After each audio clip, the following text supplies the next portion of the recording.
अस्सलाम वालेकुम। Welcome back बच्चों। आज हमारे पिछले जो टॉपिक हमने स्टार्ट किया था कन्फ्रंटिंग मार्जिनाइजेशन, उसी के साथ मैं उम्मीद करता हूँ आप सब ठीक सब होंगे। और जो मैंने आपको टास्क दिया था, क्योंकि पिछली बार मैंने आपसे बोला था कि हम इस सेशन के एंड में कुछ क्वेश्चंस डिस्कस करेंगे और जो हमने सीखा होगा हम देखेंगे हमने कितनी परसेंटेज इसमें वो थी कि जो हमें समझ आई। तो विदाउट वेस्टिंग टाइम हम पहले अपना टॉपिक कंप्लीट करते हैं और मैं उम्मीद करता हूँ आप सब तैयार होंगे कि हमारा जो क्विज आज होगा तो उसके लिए। तो जो हमारा टॉपिक है, जो हमें इनकम्प्लीट रहा था पिछले जो लेक्चर था, वो था स्काउच ऑफ मैनुअल स्कैवेंजिंग। अब सबसे पहले इसमें स्कैवेंजिंग जो है वो एक इम्पॉर्टेंट वर्ड है। और ये क्या है बेसिकली, बेसिकली जो हमारा देश इंडिया था तो इसमें ऐसे बहुत सारी चीज़ें थी जिसको हम बेसिक फैसिलिटीज़ या एमिनिटीज़ कहते हैं, वो नहीं थी। उनमें एक था वॉशरूम या लैट्रिन फैसिलिटी या टॉयलेट फैसिलिटी जिसे हम कहते हैं, तो वो अवेलेबल नहीं थी। तो ज़्यादातर क्या होता था, ओपन डिफिकेशन, यानी लोग ओपनली खेत यूज़ करते थे या कोई ऐसी पर्टिकुलर प्लेस यूज़ करते थे जहाँ पे वो डेफिकेशन या टॉयलेट फैसिलिटी वहाँ पे अवेलेबल होती थी, जिसमें बेसिक फैसिलिटी नहीं होती थी। जैसे आजकल हमारे पास टैप वाटर होता है या कोई और, वो चीज़ें नहीं होती थी। तो उनको साफ करने के लिए कौन होते थे, कौन लोग, उन्हीं को स्कैवेंजर्स कहा जाता था, उन्हीं लोगों को। और ये एक ऐसा बिदत बन गया था कि इन्होंने जो लो कास्ट या मार्जिनलाइज्ड कम्युनिटी थी उन्हीं को इस काम में लगाया था। खास करके जो दलित्स, जो हमने पीछे पढ़ा, दलित्स या आदिवासी या जो लोग काम करने आए थे पास के गांव में, तो उन्हीं को ये काम ज़्यादातर करना पड़ता था। जैसे आप इस पिक्चर में जो यहाँ पे मैंने शेयर की है, पिक्चर में देख सकते हो कि ये किस बैड कंडीशन में इनको काम करनी पड़ती थी। कि आप देखो ये होल कैसा है और वहाँ पे कैसे इनको मैन्युअली, कोई मशीन इनको यूज़ नहीं होती थी, मैन्युअली सारा काम करना पड़ता था। ये एक ऐसा बिदअत था कि मतलब कोई आम इंसान ये नहीं कर सकता था, बहुत ही मुश्किल था ये। तो लेकिन इनको ये काम करना पड़ता था क्योंकि ये मार्जिनलाइज्ड कम्युनिटी एक थी।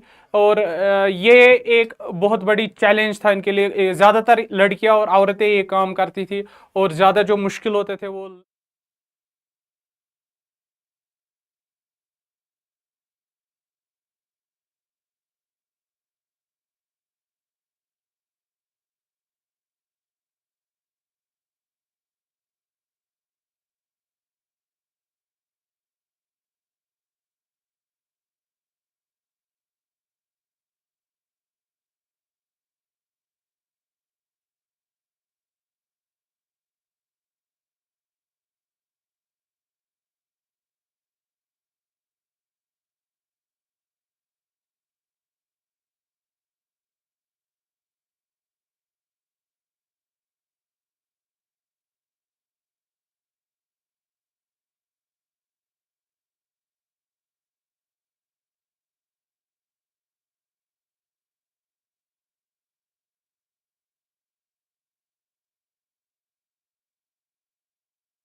बार भी बोला था हम एक सेशन करेंगे जिसमें हम देखेंगे कि हमने क्या सीखा इसमें। तो उससे पहले मैंने दो स्कूल्स बीएमएस ज़ुकरा और बीएमएस नौगाम को कुछ टॉपिक्स के लिए बोला था कि आप प्रिपेयर करें या आप बोले, आप में से हैंड खड़ा करें अगर आप बोल सकते हैं कन्फ्रंटिंग मार्जिनाइजेशन या मार्जिनाइजेशन पे, बीएमएस नौगाम और बीएमएस ज़ुकरा।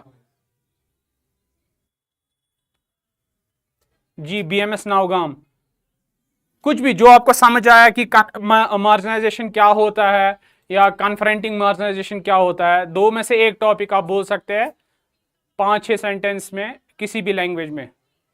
शाबाश बेटा। Confronting marginalization means standing up against unfair treatment, discrimination, and inequality faced by certain groups in society. Many communities, such as Dalits, Adivasi women, and religious minorities, have often been equal rights and opportunities to this marginalization. People have organized movements, demanded justice, and used laws to protect their rights. The Indian Constitution also provides safeguards like the rights to equality and special provisions for weaker sections of society. By raising the voices, participating in protests, forming organizations, and seeking legal help, marginalized groups try to ensure that they are treated right, respect, and fairness. ठीक है, very good बच्चा। अगर आप मैं आप simple language में आपसे पूछूं कि मार्जिनाइजेशन क्या होता है, क्या बोलोगे आप? मार्जिनाइजेशन क्या होता है? शाबाश।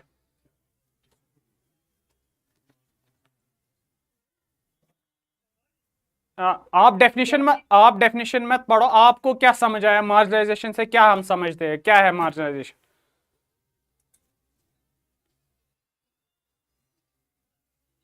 शाबाश।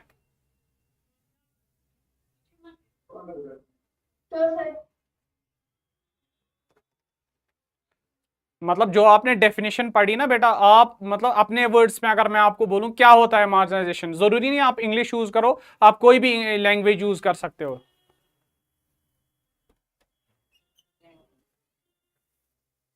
Standing.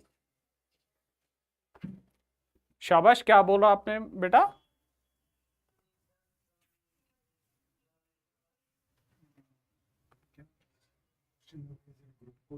Movements, demands. अच्छा अच्छा अच्छा, आप मुझे कोई एग्जाम्पल दे सकते हो? आप किसको कह सकते हो कि इसके साथ मार्जिनाइजेशन हो गई है?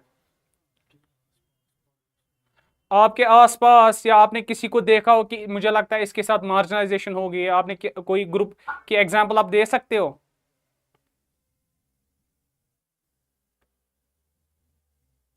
कभी होता है ना कि क्लास में अगर हम 10 बच्चे होते हैं तो ज्यादातर 5 या 6 बच्चे ऐसे जो स्पोर्ट्स में होते हैं उन्हीं को ज्यादा चांस मिलता है। जो कोई एक बच्चा या दो बच्चे जिनको ज्यादा चांस नहीं मिलता, क्या आपको नहीं लगता उनके साथ मार्जिनाइजेशन हो गई? तो उसी को जो जो मार्जिनाइजेशन का मतलब अगर हम लिटरल मीनिंग लेंगे, मार्जिनाइजेशन होता है किसी को प्रॉपर चांस अपॉर्चुनिटी ना मिलना, किसी को प्रॉपर राइट्स ना मिलना जो बाकियों को मिलते हैं। जैसे मैंने पिछले चैप्टर में भी हमने डिस्कस किया, इस चैप्टर में भी हम डिस्कस कर रहे थे, उसी को मार्जिनाइजेशन कहते हैं। कोशिश करनी चाहिए कि अपनी लैंग्वेज में भी अगर आप बोल सकते हो वो भी बोलना चाहिए। थैंक यू बेटा, गुड ट्राई। आप बैठ सकते हो बेटा।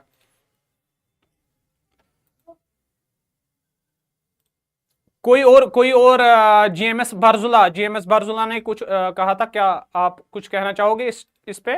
जीएमएस बरजुला ने अपना हैंड रेज किया था। जी बेटा। वालेकुम सलाम बेटा। हाँ मार्जिनलाइजेशन होता है कि जो इसको सोसाइटी में इंक्लूड नहीं करना, अपने जो सोसाइटियों से दूर रखना, भेदभाव। Very nice, very nice, very nice, thumbs up for that. अच्छा, आप मुझे कोई एग्जांपल दे सकते हो जो आपने अपनी लाइफ में देखा होगा या आसपास देखा होगा या क्लास में देखा होगा, बाहर देखा होगा, जिसके साथ आपको लगता है कि मार्जिनाइजेशन हुई है? तो अगर हम उनके हिसाब से देखें तो आपने हमें पढ़ाया है कि जो दलित है उनको कैसे मार्जिनलाइज, उनको कैसे ट्रीट किया जाता है, इनइक्वालिटी उनको की जाती थी, जैसे कि उनको टेम्पल्स में एंट्री नहीं हुई, तो नहीं की जाती थी, उनको नहीं वेरी दिया गुड, जाता। वेरी गुड बेटा। कोई कोई और एग्जांपल जो आपने खुद देखी होगी या नहीं देखी, आपने कभी नहीं देखी है कि किसी के साथ मार्जिनाइजेशन होती है? तो अगर हम स्टडी के हिसाब से देखें तो जो बच्चे जो है वो जो स्टडी में जो है बहुत ही ज्यादा इम्प्रूव होते हैं तो उनको ज्यादा मौके मिलते हैं। Very good, very nice, very nice. हाँ, ये कभी भी ये भी कभी होता है कि कभी जब कोई बच्चा अच्छा पढ़ता है तो जो टीचर है या जो उसके पीर्स है वो उसी को ज्यादा चांस देते हैं, और जो उससे कमतर बच्चा होता है उसको वो पीछे रखते हैं, उसको वो फिर ज्यादा एक्टिविटीज में पार्ट करने नहीं देते हैं। वो भी एक चीज है, वो भी एक एग्जाम्पल है। Very nice, very nice, thank you बेटा, वेरी नाइस। आप बैठ सकते हो, वेरी नाइस। अच्छा, ये इससे हम टॉपिक तो हमने कंप्लीट किया, लेकिन एक छोटा सा क्विज अगर हम करेंगे तो ये वन वर्ड हम आंसर हम कहेंगे, या हम कह सकते हैं वन सेंटेंस आंसर भी। तो मैं एक एक करके सारे स्कूल से पूछूंगा। तो ये कोई ऐसा नहीं है कि हमें नहीं आया, क्योंकि ये this is a learning process. मैं भी रोज सीखता हूँ, आप भी रोज सीखते हैं। तो मैं छोटे छोटे क्वेश्चंस, थोड़े क्वेश्चनियर बना के आया हूँ, क्योंकि मैंने आपको पहले ही बोला था कि हम थोड़ा सा एक असेसमेंट करेंगे लर्निंग का कि हमने क्या सीखा। तो मुझे लगता है जीएमएस सदा कदल जो है, मैं पहला क्वेश्चन इससे कहूंगा। अगर हम किसी को बोलते हैं व्हाट इज एन इंक्लूजन यानी इंक्लूड करना, तो इंक्लूजन का ऑपोजिट क्या होता है? शाबाश, जीएमएस सदा कदल। इंक्लूजन का ऑपोजिट क्या होगा फिर? जैसे हम सोशल इंक्लूजन बोलते हैं तो उसका ऑपोजिट क्या होगा?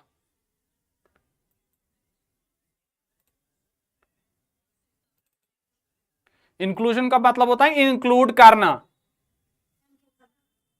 अस्सलाम वालेकुम सर। वालेकुम सलाम बेटा। सर इसका मतलब है कि अलग करना। ठीक, हाँ, उसका मतलब तो उसका ऑपोजिट तो है अलग करना, मगर हम क्या कहेंगे? सोशल इंक्लूजन, तो उसका उल्टा क्या होगा? सोशल, शाबाश, वेरी नाइस। सोशल एक्सक्लूजन, शाबाश, शाबाश, वेरी नाइस। उसका उल्टा होता है सोशल एक्सक्लूजन, जो हमने चैप्टर में पढ़ा कि जो मार्जिनलाइज्ड ग्रुप्स है ना, वो बोलते हैं हमें सोशली इंक्लूड करो, सोशल इंक्लूजन करो, हमें सोसाइटी में बराबरी दे दो। लेकिन हम उनको क्या होता था, उनको सोशल एक्सक्लूजन करते थे, उनको बाहर फेंकते थे। ठीक है, शाबाश, वेरी नाइस ट्राई। आप बैठ सकते हो। दूसरा स्कूल है हमारा जीएमएस बरजुला। जीएमएस बरजुला, तो जीएमएस बरजुला, क्या आप एग्जाम्पल देख सकते हो कौन कौन से ग्रुप्स हमने पढ़े जो सोशली मार्जिनलाइज्ड होते हैं? जो मार्जिनलाइज्ड होते हैं, कौन कौन से ग्रुप्स थे? शाबाश, very nice, very nice, very nice, good answer. GMS BMS Nowgam, BMS Nowgam, एक मशहूर शख्सियत जिसको हम बोलते हैं कि father of the Indian constitution, जिन्होंने दलित्स के राइट्स पे बहुत सारा मतलब बोला है और बहुत सारी चीजें की है। क्या है उनका नाम? Father of the Indian constitution भी बोला जाता है उनको।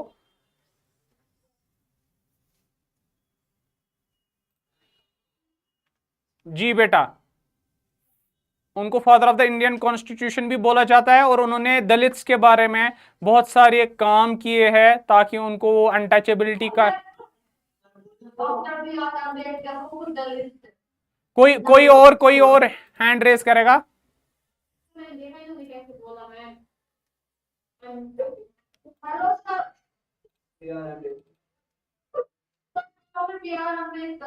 वेरी नाइस, बीएमएस नूरबाग, सही सही जवाब आपने बोला, बीएमएस नूरबाग, वेरी गुड। अच्छा, एक और चीज हमने इस चैप्टर में पढ़ी थी, basic amenities. Basic amenities, amenities किसे कहते हैं? बेसिक एमिनिटीज, कौन कौन जवाब देगा, कौन हैंड रेस करेगा? जीएमएस बरजुला, फिर से जी, फिर से रिपीट करें बेटा।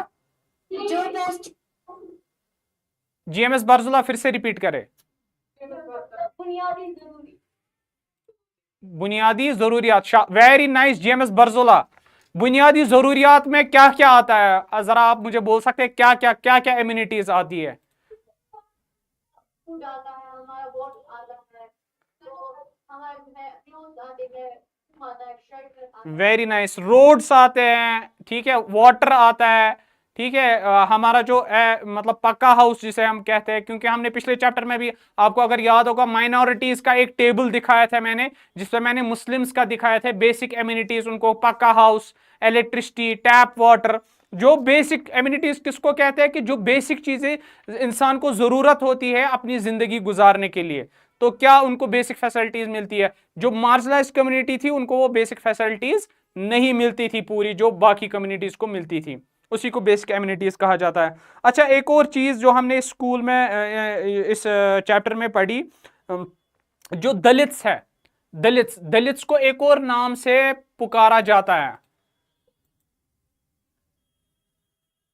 कोई आंसर देना पड़े, दे सकता है इसका? दलित्स को एक और मशहूर नाम से बोला जाता था पहले। Very nice. ये किन्होंने? जीएमएस बरजुला। Very very nice. अनटचेबल्स, आज मुझे लगता है जीएमएस बरजुला सबसे ज्यादा तैयारी करके आया है, और इन्होंने मेरे लेक्चर बहुत मतलब गौर से सुने हैं। ये बाकी स्कूलों के लिए भी एक सीख का मतलब एग्जाम्पल है कि ये इन्होंने मैक्सिमम क्वेश्चंस के आंसर दिए हैं। तो मुझे लगता है कि नेक्स्ट टाइम जो हम क्या करेंगे, हम एक ऐसा क्विज रखेंगे कि जिसमें जो मैक्सिमम आंसर देगा उसी के लिए हम मतलब ज्यादा प्रेज करेंगे फिर, है ना? तो कोशिश, मुझे लगता है अगले जो सेशन होगा वो सारे स्कूल्स कोशिश करेंगे कि हम ही मतलब प्रायोरिटी बेसिस पे ऊपर आए। जेएमएस बारसुला को मैं बहुत मतलब प्रेज करता हूं कि उन्होंने बहुत से अच्छे से लेक्चर्स सुने और उन्होंने मैक्सिमम आंसर दिए। उनके टीचर को भी मैं प्रेज करता हूं कि उनके जो स्टूडेंट है वो अटेंटिव है।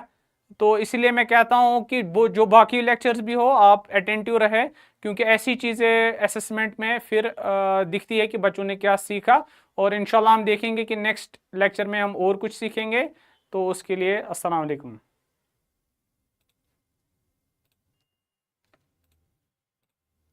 ठीक हुआ सर? हाँ?